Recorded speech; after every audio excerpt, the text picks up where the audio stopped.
protest poster paraded before Parliament this morning had already driven past the object of its fury, the headquarters of Barclays Bank in the city. Its authors, a small group of small businessmen, individually furious at the way they've been treated, call themselves SAFE, or Struggle Against Financial Exploitation.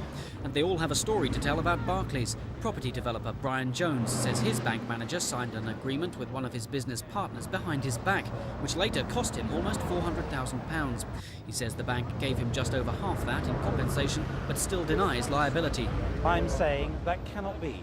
If you have paid me compensation for damages you have caused me, then it must be on the basis that you've done something wrong. And I have satisfied myself the code of conduct has been breached 9 times.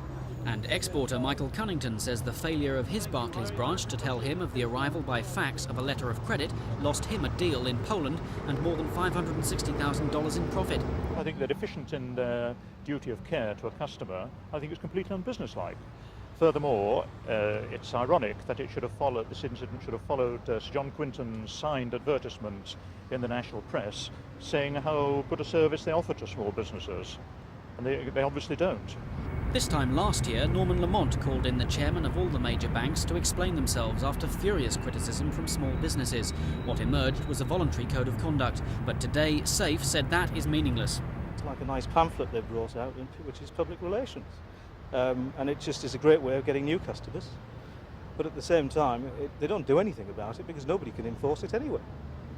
Barclays declined the offer of an interview today, but a spokesman said Mr. Cunnington's case had been fully investigated and the bank was satisfied it had acted correctly.